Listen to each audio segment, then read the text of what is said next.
நம்முடைய இராணுவத்தினர் நடத்திய சிந்தூர் ஆபரேஷனுக்கு வெற்றிக்கு நம்முடைய சட்டமன்ற உறுப்பினர்கள் வாழ்த்தி இராணுவத்தினருக்கும் நம்முடைய பாரத பிரதமர் அவர்களுக்கும் வாழ்த்து கூறி இப்பொழுது நம்முடைய சட்டமன்ற உறுப்பினர் கந்தசாமி நல்வரையாற்றுவார். ஆபரேஷன் சிந்தூர் மூலமாக நம்முடைய பாரத தேசத்தை காப்பாற்றிய படை வீரர்களுக்கு நன்றி சொல்லக்கூடிய அளவுக்கு ஏற்பாடு செய்த நம்முடைய தேசிய கொடியை ஏந்தி நடக்கின்ற இந்த பேரணியிலே கலந்து கொள்வதற்கு வாய்ப்பு கொடுத்த பாரதிய ஜனதா கட்சியுடைய அத்தனை பொறுப்பாளர்களும் என் சார்பாக மனமார்ந்த நன்றி இந்த இனத்தில் நான் உறுப்பாக்கிக் கொள்ள கடைபிடிக்கின்றேன். எத்தனையோ இயக்கங்கள் இருந்தாலும் கூட நம்முடைய தேசம் பாரத தேசம் என்ற உணர்வோடு நாம் இருக்க வேண்டும். ஏனென்று கேட்டால் நம்முடைய பாரத தாய் தான் நமக்கெல்லாம் ஒரே தாய், ஒப்பற்ற தாய். அந்த தாய்க்கு ஒரு இழிவு வந்தால் தமிழ் மட்டுமல்ல, இங்கு இருக்கின்ற அத்தனை மாநிலத்திலும் இருந்தும் அயல்நாட்டிற்கு அடிப்படையாக நம்முடைய ஆங்கிலேயருக்கு அடிப்படையாக இருந்த நம்முடைய தேசத்தை காப்பாற்றினோம். மீண்டும் நம்முடைய ஆங்கிலேயருக்கு அடிப்படையாமல் அந்நியருக்கு அடிப்படையாமல் இருக்க வேண்டும் என்றால் இங்கே இருக்கின்ற ஆபரேஷன் சிந்தூரில் இருக்கின்ற படை வீரர்களைப் போல அத்தனை படை வீரருக்கும் நான் நன்றி சொல்ல வேண்டும். இதன் மூலமாக நன்றி மட்டுமல்ல, படை வீரருக்கு ஊக்கம் சொல்லக்கூடிய அளவுக்கும் அற்புதமாக உடனடியாக 25 நொடியிலே நம்ம இதையெல்லாம் தொழில்துறை நம்ம பாரத பிரதமருடைய கருத்தை வலுப்படுத்தக்கூடிய அளவுக்கு நாம் அவருக்கும் நன்றி சொல்லக்கூடிய அளவுக்கு ஏற்பாடு செய்து வந்திருக்கின்றோம். கலந்து கொண்டிருக்கின்ற பாரதிய ஜனதா கட்சியுடைய வடக்கு மாநில தலைவர் அவர்களுக்கும் நம்முடைய மாநில கட்சியுடைய பொறுப்பாளர்களுக்கும் அதுவே எங்களுடைய வருகின்ற எங்களுடைய ஒன்றிய கழக செயலாளர், ஊராட்சி மன்ற தலைவர்கள் மற்றும் இங்கே வந்திருக்கின்ற பெரியவர்கள், தாய்மார்கள், குழந்தைகள், தேசத்தோடு வந்திருக்கின்ற உங்கள் அத்தனை பேருக்கும் எங்கள் சார்பாக மனமார்ந்த நன்றி இந்த இடத்தில் உறுத்தாக்கி இந்த கூட்டம் இங்கே மட்டுமல்ல, பாரத தேசம் முழுவதும் இந்த கூட்டம் நடக்க வேண்டும். ஏனென்றால் நாம் சுதந்திரமாக வாழ வேண்டும் என்றால் அங்கே படை வீரர்கள் தூங்காமல் கண் தூங்காமல் அங்கே பாதுகாத்தால் தான் இங்கே நாம் நல்ல முறையில் வாழ முடியும். ஒரே நோயில் கிட்டத்தட்ட 26 உயிர்களை பழிவாங்கிய அந்த தீவிரவாதிகளை சொல்லி அளித்தார் நம்முடைய மோடி அவர்கள். அவர்கள் சொல்லாம அளித்தாங்க. ஆனால் நம் மோடி அவர்கள் நான் கண்டிப்பவர் தீவிரவாதி விட்டு ஒழிப்பேன் என்று சொல்லி அளித்தவர் நம்முடைய மோடிஜி அவர்கள். அவர்களுக்கும் நமக்கு ஒரு வித்தியாசம் என்றால் அவர்கள் பொதுமக்களையும் இருக்கின்ற பெண்களையும் தாய்மார்களையும் அளித்தார்கள். ஆனால் நம்முடைய படை வீரர்கள் தீவிரவாதிகளை மட்டும் அளித்த ஒரு பெருமையை நம்முடைய பாரத தேசத்துக்கு இருக்கிறோம். நம்முடைய பாரத தேசனுடைய பிரதமருடைய நோக்கமே தீவிரவாதத்தை மட்டும் ஒழிக்க வேண்டும். பாகிஸ்தானும் சீனாவுக்கு எதிரி அல்ல. அங்கிருக்கின்ற தீவிரவாதி யாரால் அவருக்கு ஊக்குவிக்கிறார்களோ அவரைத்தான் ஒழிக்க வேண்டும் என்ற சிந்தனையோடுதான் நம்முடைய பாரத பிரதமர் அவர்களும் உள்துறை அமைச்சர்களும் அதே போல பாதுகாப்புத்துறை அமைச்சர்களும் பல வீரர்களும் இன்று செயலாற்றி இருக்கிறார்கள். எனவே அவருக்கு இந்த நேரத்தில் இங்கு இருக்கின்ற அனைவருக்காக மனமார்ந்த நன்றி அவருடைய பொறுப்பாளர்களை வைத்துக் கொள்ள நாம் கடைபிடிக்கின்றோம். அந்த வகையிலே இப்பொழுது இங்கிருக்கின்ற படை வீரர்களெல்லாம் நாம் பூ எழுதி நம் நன்றியை செலுத்தினோம். இது மட்டும் பற்றாது, நம்முடைய பாரத தேசத்தை காப்பாற்ற மட்டுமல் ஒவ்வொரும் நான் நன்றி உணர்வோடு இருக்க வேண்டும். இன்று நம்முடைய பாரத தேசத்தை காப்பாற்ற மோடிஜி அவர்கள் காப்பாற்றி விட்டார்கள். ஆனால் இங்கே தமிழகத்தில் பார்த்தால் எங்கே பார்த்தாலும் கொலை கற்பழிப்பு, இதிலிருந்து யார் காப்பாற்று என்று தெரியவில்லை. எனவே தமிழக அரசு நம்முடைய பாரத தேசத்தை மோடிஜி அவர்கள் காப்பாற்றுவதாக இங்கு உள்நாட்டிலே நடக்கின்ற இந்த கொலை கற்பழிப்பை காப்பாற்றுவதற்கு தமிழக அரசு உறுதியாக நடவடிக்கை எடுக்க வேண்டும் என்ற நேரத்தில் நான் கூறிக்கொள்ள கடமையிருக்கின்றேன். பல்லடத்தில் கூட தோட்டத்தில் சாலை பார்த்தீங்கன்னா 3 பேர் விட்டுக் கொள்ளப்பட்டார்கள். அதே போல ஈரோடு பக்கம் தமிழகத்தில் 2 நாளைக்கு முன்னாடி கூட கொள்ளைகள் நடந்தது. எனவே நம்முடைய நாட்டை நம்முடைய தலைவர்கள் காப்பாற்ற மட்டும் போதாது, இங்கே உள்நாட்டில் இருக்கிற அரசும் அதை காப்பாற்ற வேண்டும். இதுதான் எங்களுடைய கோரிக்கையை இந்த நேரத்தில் தமிழக முதலமைச்சர் உடனடியாக நடவடிக்கை எடுத்து எப்படி பல வீரர்கள் கண் துண்டாமல் காப்பாற்றுகிற நாட்டை அதுபோல இங்கிருக்கின்ற அத்தனை பேரையும் காப்பாற்றுவது நம்முடைய தமிழக அரசு தலைமை என்று நேரத்தில் கூறிக்கொள்ள கடமையிருக்கின்றேன். அந்த வகையில் நம்முடைய பாரத பிரதமர்கள் எடுத்த முயற்சிக்கும் உள்துறை அமைச்சர் பார்த்தீங்கன்னா இந்த ஒரே காலையில் வரும்போது தேவையான 26 பேர் கொலைன்னு தெரிஞ்சது. அதிலிருந்து நமக்கு எல்லாம் கொண்டாடுறது யாருக்குமே தூக்கம் இல்லை. இந்த போர் மறுபடியும் நம்ம தமிழக நோக்கி வந்துவிடுவோம் அஞ்சிட்டு இருந்தோம்.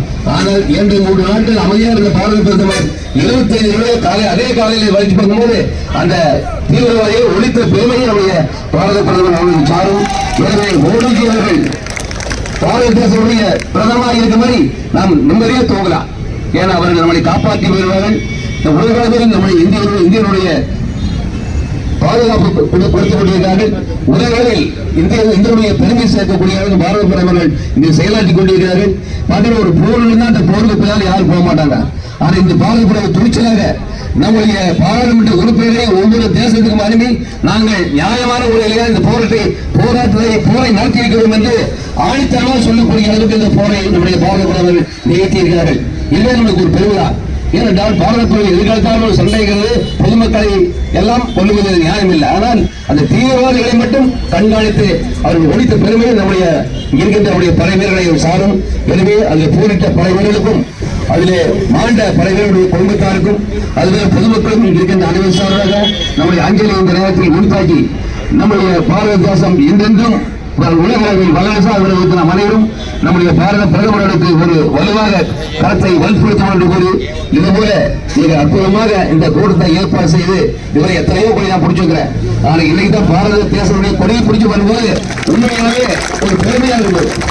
சட்டமன்ற உறுப்பினராக வரும்போது முன்னாள் கிட்டத்தட்ட ஆரம்ப அரசியல் வாழ்க்கையில் 50 ஆண்டுகளில் எத்தனையோ கொடி பிடித்து வந்தாலும் கூட இந்த நாட்டுக்காக நமக்கெல்லாம் உயிர் நீத்த அந்த வீரருக்காக நம்முடைய பாரத பிரதமர் எடுத்த முயற்சிக்காக ஊக்குவிக்கக்கூடிய அளவுக்கு நாம் கொடியை பிடித்து வரும்போது உண்மையாகவே மகிழ்ச்சி அளிக்கக்கூடிய அளவுக்கு அந்த ஒரு பெருமையாக இருந்தது.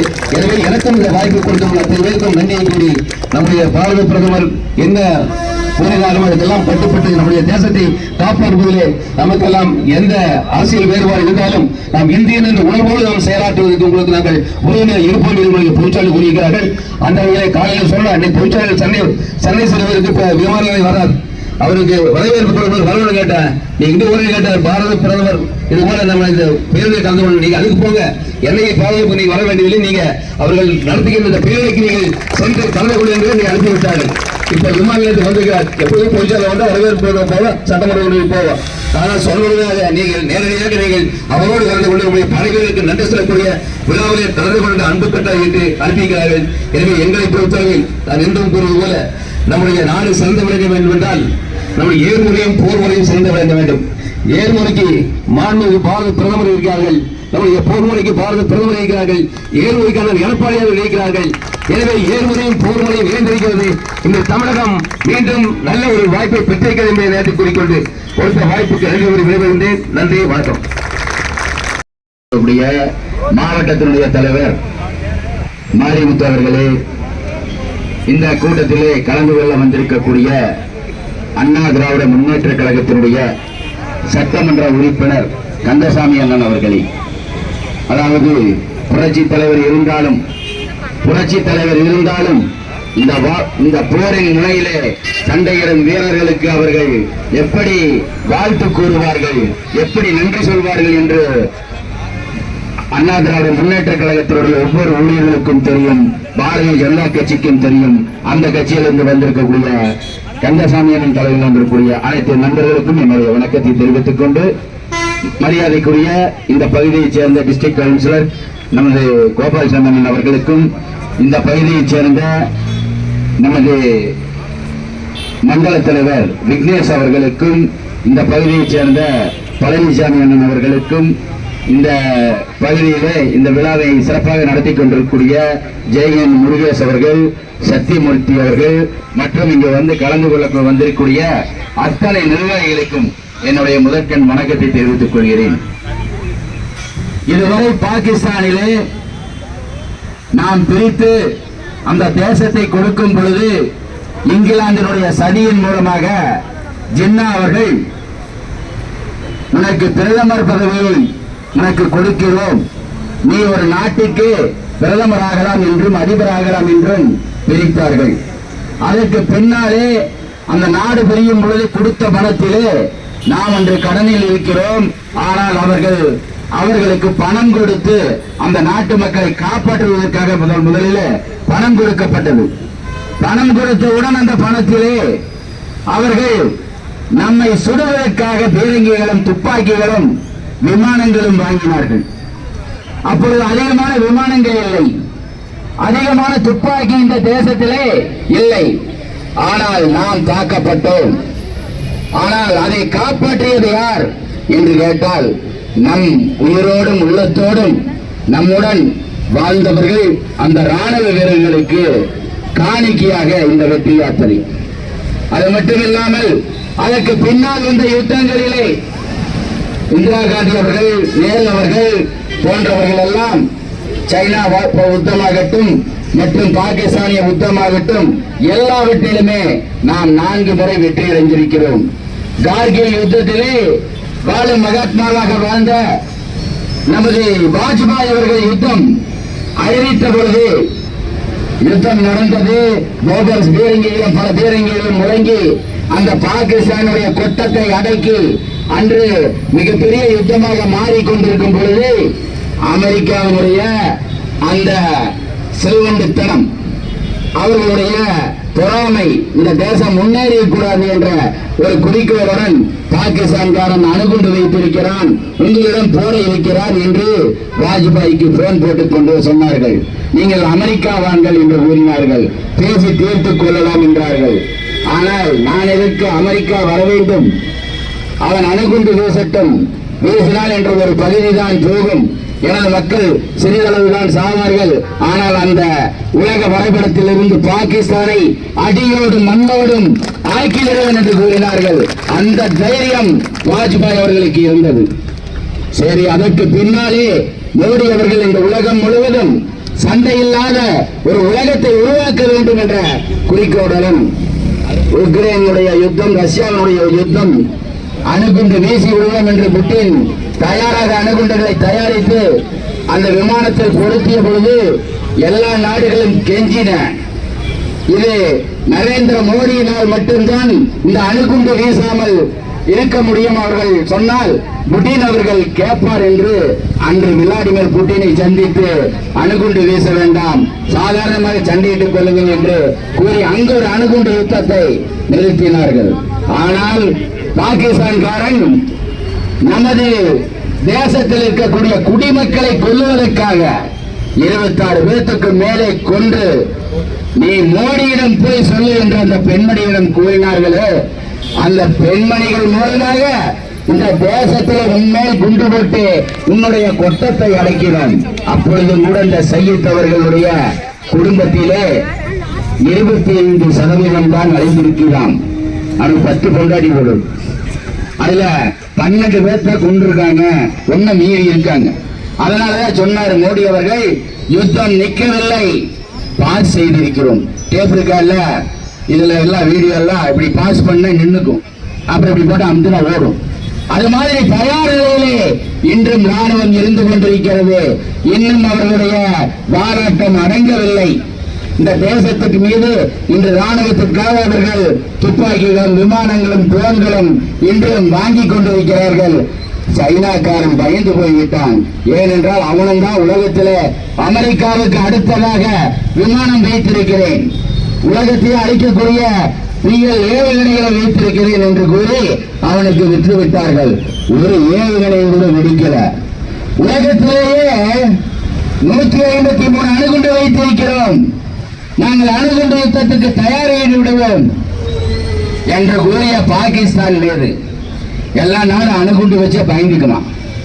நம்ம மோடி அவர்கள் ஒரு வாரமாக அமர்ந்து என்ன பண்ணலாம் அப்படின்னு சொல்லி அந்த 133 அணுகுண்டு எங்க இருக்குதுன்னு பார்த்து, உலகத்திலேயே குண்டு மேல அணுகுண்டு மேல குண்டு போட்டது மோடி அவர்கள் தான்.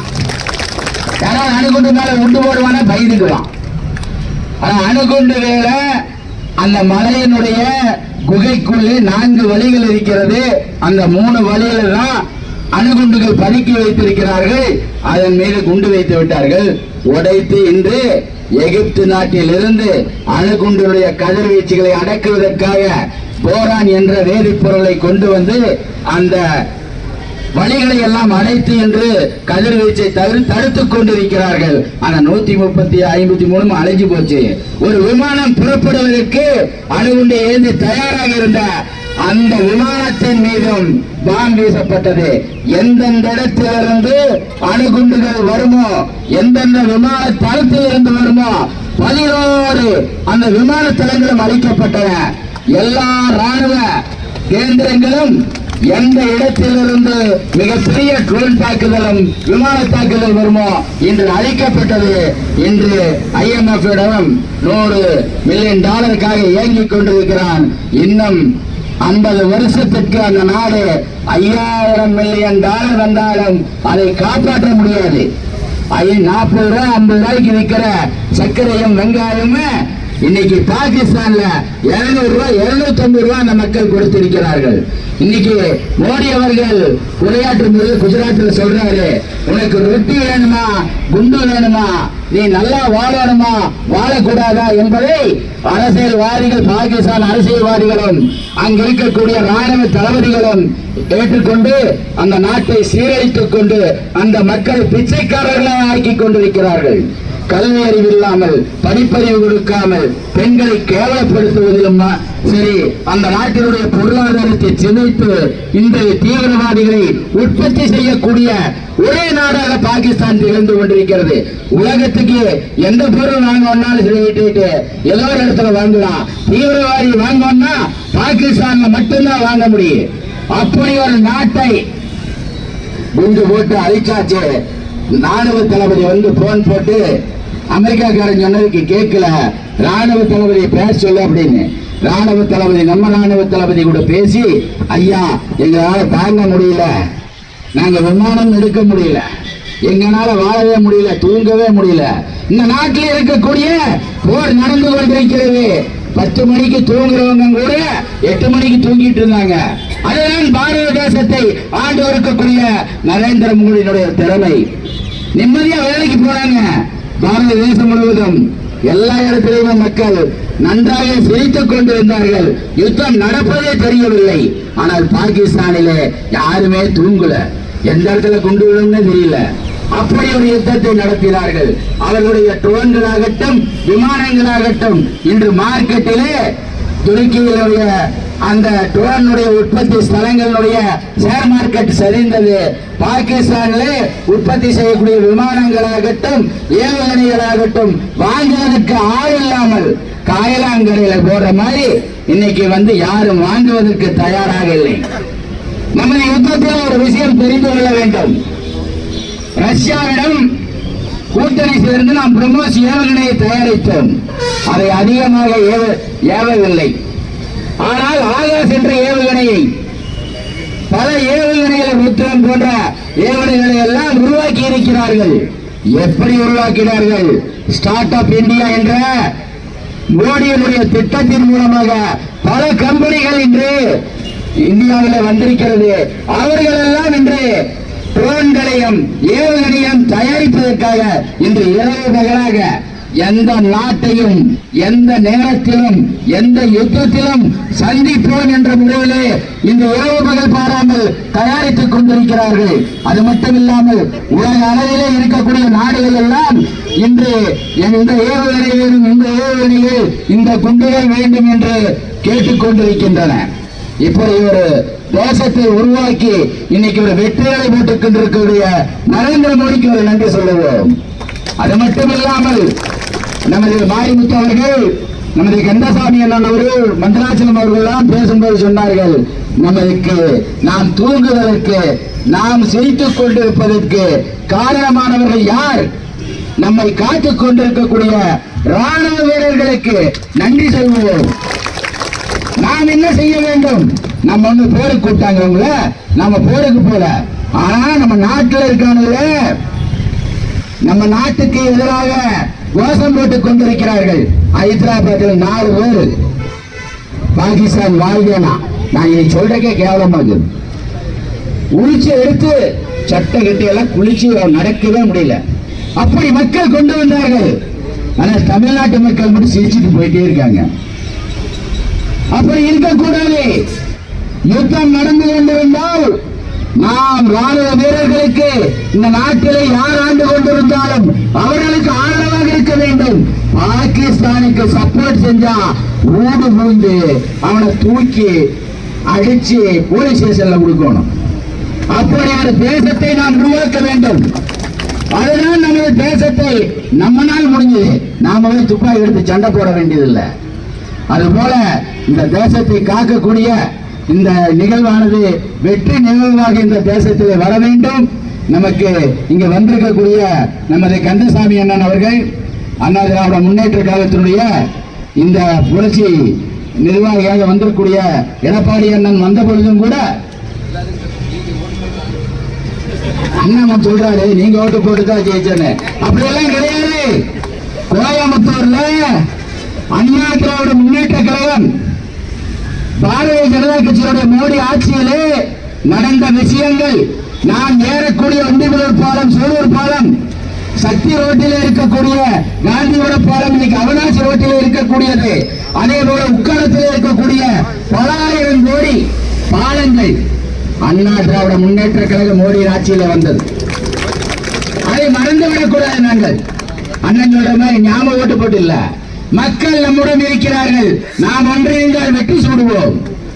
அதுபோல வேலுமணி அண்ணனுடைய திறமையான முடிவால் இந்த ஆட்சி வந்ததுக்கு பின்னால் தான் கோவை என்று சீரழிந்து கொண்டிருக்கிறது.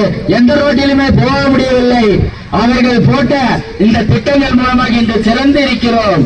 அதுபோல இந்த அண்ணா திராவிட முன்னேற்ற கழகத்தில் இருந்த புரட்சி தலைவர் எம்ஜிஆர் அவர்களுடைய நான் பாசமிக்கு ஒரு சிஷியன். அதுபோல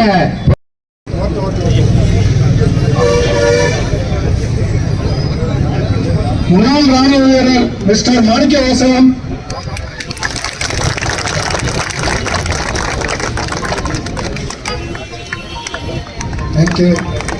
முன்னாள் ராணுவ வீரர் மிஸ்டர் தர்மலிங்கம்,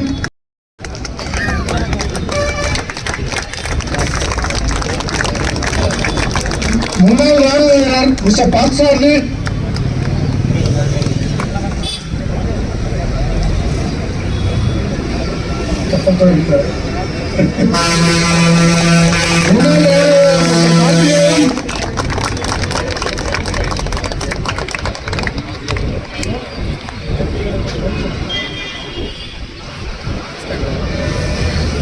முன்னாள் ராணுவ வீரர் மிஸ்டர் தேனப்பன்,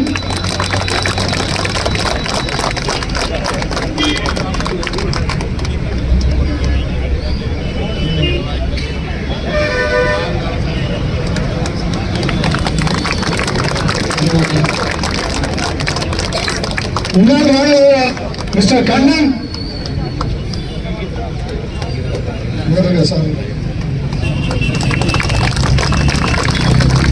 முன்னாள் ராணுவ வீரர் மிஸ்டர் சங்கரன்,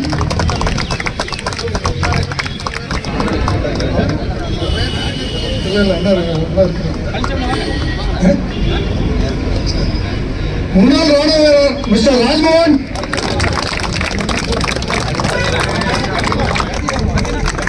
முன்னாள் ராணுவ வீரர் மிஸ்டர் மாணிக்கம். நீங்க எல்லாம்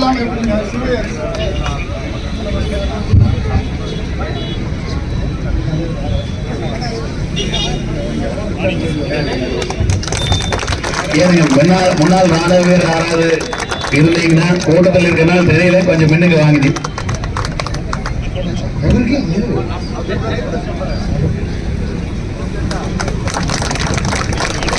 அடுத்ததாக இதே பகுதியைச் சேர்ந்த இந்த பகுதியில் ஒரு வார்டில் மெம்பராக இருக்கக்கூடிய முன்னாள் ராணுவ வீரர் திருப்பதிசாமி அவர்களுக்கு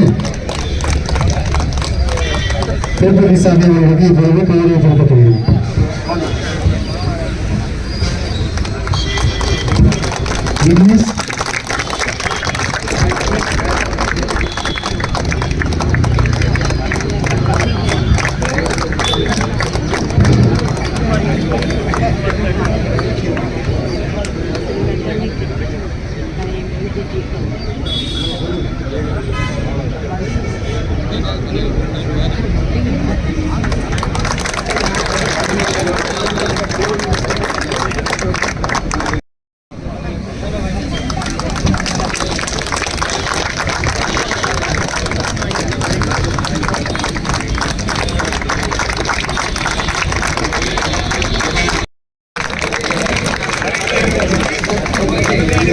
ராமச்சந்திரன் வேலைக்கு வரும் முன்னாள் ராணுவ வீரர் ராமச்சந்திரன் அவர்கள்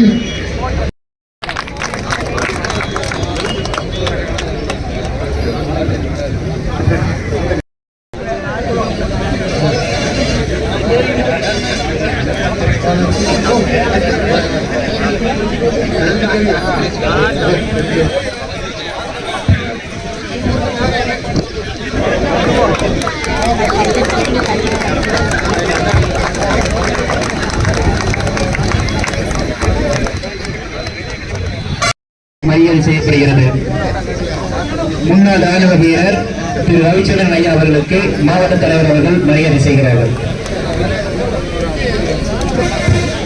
இந்த வார்டுடைய கவுன்சிலராக மக்கள் பணியாற்றிக் கொண்டிருக்கின்ற திரு ரவிச்சந்திரன் ஐயா அவர்களுக்கு மாவட்ட தலைவர் அவர்கள் மரியாதை செய்கிறார்கள். இந்த இனிய நிகழ்வுக்கு சிறப்பான கோபால்சாமி அண்ணார் அவர்களுக்கும் இந்த மண்டலுடைய தலைவர் விக்னேஷ் அவர்களுக்கும் அனைத்து பணிகளும் செய்த அத்துணை நல்லுள்ளங்களுக்கும் கோவை வடக்கு மாவட்டத்தின் சார்பாக மனதார நன்றியை தெரிவித்துக் கொள்கின்றோம். சிறப்பான அனுமதி கொடுத்து பாதுகாப்பு அளித்த காவல்துறை அன்பர்களுக்கும் போக்குவரத்து குதிரை காவல்துறை அன்பர்களுக்கும் மனதார நன்றிகளை தெரிவித்துக் கொள்கின்றோம். அன்பான முறையிலே சிறப்பாக மைக் செட் அமைத்து கொடுத்த சூழல் தம்பி அண்ணன் அவர்களுக்கும் இந்த நேரத்திலே நன்றியை தெரிவித்து இந்த அளவிலே இந்த நிகழ்வானது நிறைவடைகிறது. முன்னாள் ராணுவ வீரர்கள் இருந்தீங்கன்னா வாங்குது, என பேர் தெரியல எங்களுக்கு. பகவான் ராஜ் ஐயா மேல பகவான் ராஜ் பழனிசாமி ஐயா வரல, விடலையாட்டக்குதுங்க. ஏனுங்க